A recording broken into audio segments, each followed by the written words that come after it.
Okay, what we're going to discuss now, we have 4 ghillie suits done by 4 different people, and we're going to talk between the subtle differences between the 4 because there was a variety of techniques that were used on each of them to assemble them, and we're going to basically critique and take a look and see what the pluses and minuses are of each of the suits.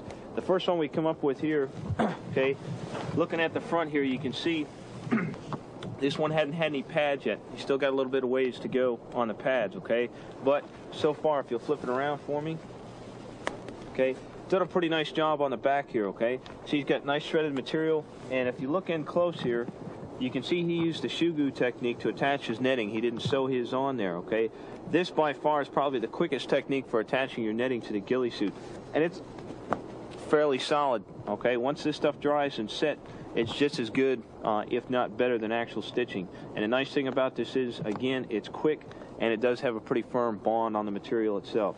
And again, there was no set pattern that he used here, okay? Got a lot of greens and browns, okay? This wouldn't be bad for a fall area.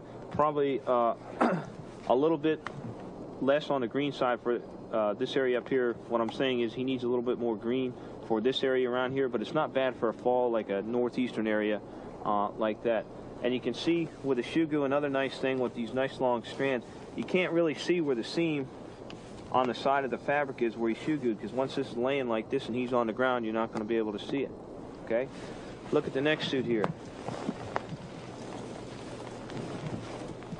Okay, you can see the next suit. We have our patches here on the chest and on the knees. All right, and again, we use shoe glue on here. The important thing to remember with shoe glue, besides the material that you're going to glue on the back here, you also have to glue along the edge of the material itself.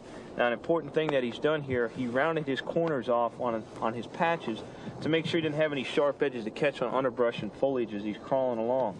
And another important thing is, after you get this glue along the seams, you want to go along and touch up areas that bowed out when it was drying, so you don't have any open space underneath where stuff can get underneath and start tearing your patches away.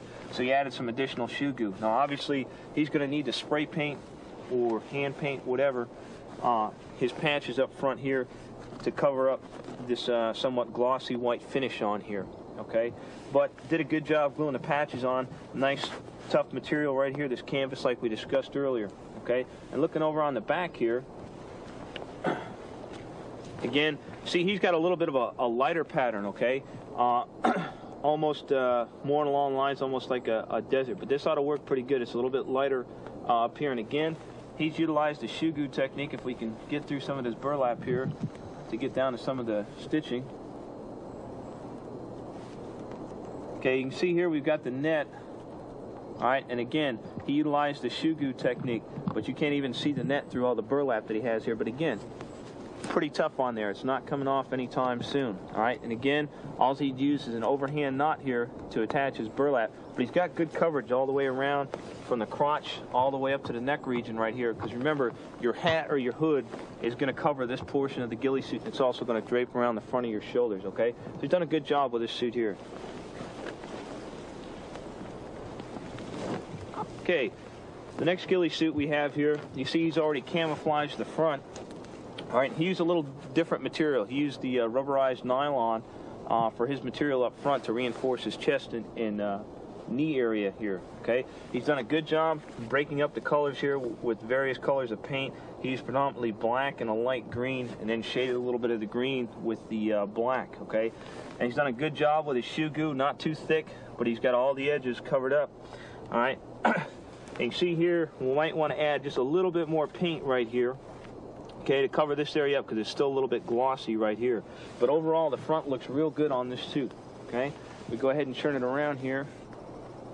Okay, again, got a good job with the ghillie, or the burlap itself. And you see, again, we use the shoe glue technique to attach the netting right here. And again, once your stuff's laying down, you really can't see it.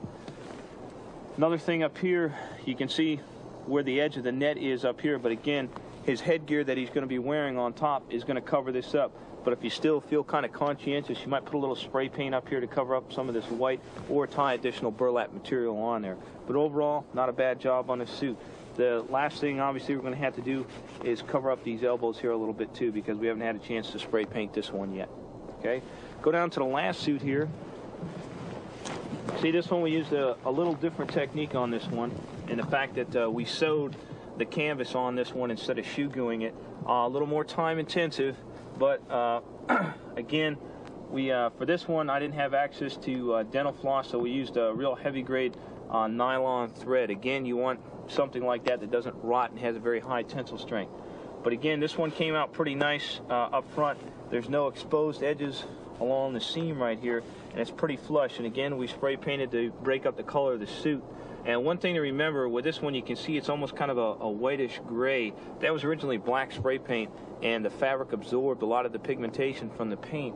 So you got this kind of off-color gray instead of a true black. All right, something to bear in mind when you're spray painting clothes. Okay, you look along the back here, we did the same thing for the elbow pads. We spray painted those. Now this one's a little different in the fact that we sewed the material on instead of shoe gluing it. Okay, again, a more time intensive technique. Okay, but it still gives you the end result. I still got good solid contact on there. And this pattern here with these nice lime green, it's pretty good for this area around here because you have a lot of moss. Okay, so this isn't a bad pattern right here. And again, if you look along the sides here, you can see the seam where we've sewn the netting on here with the dental floss. But again, once the burlap's laying there, you can't see it. An important thing to remember too, on the edge of your ghillie suit, you want to leave the last couple inches of your material blank right here, for the simple reason you're going to be walking around and crawling. Okay, and if you have overage on your burlap material, it's going to get caught up on your feet. Okay. And last piece we'll show you with this one is our hat or headgear. Okay, again, we took an ordinary hat here, and you can see the net that we have sewn on. Okay, and what we did, we tied the burlap on here and then frayed it afterwards. You can see this one came out pretty good. All right, and obviously we got the overage here almost so you get that cape effect. So this hangs over your shoulders, all right, to cover up any of the seams or areas you didn't get on your suit itself. Okay.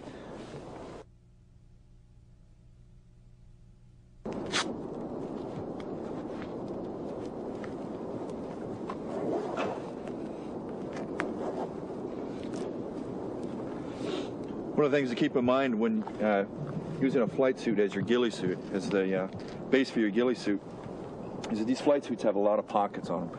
And obviously with all the padding, the burlap on the back, and the different types of materials that you have to add to this, you're not going to have the availability of one of the pockets. So one technique that we recommend is on the back of these flight suits, there's a boot pocket, is what we call. And if you run your netting just above your boot pocket and you leave your burlap hanging long enough, it'll give you enough to cover up the pocket, but you still have access to it. So when you're in the prone position, if you need something, you can just reach back, bend your leg up, and reach into your pocket and get it. So these are probably the only pockets you're going to have available on your ghillie suit, other than the one that's up on your left shoulder. And you can use this for film or bullets or whatever it is that you have to use.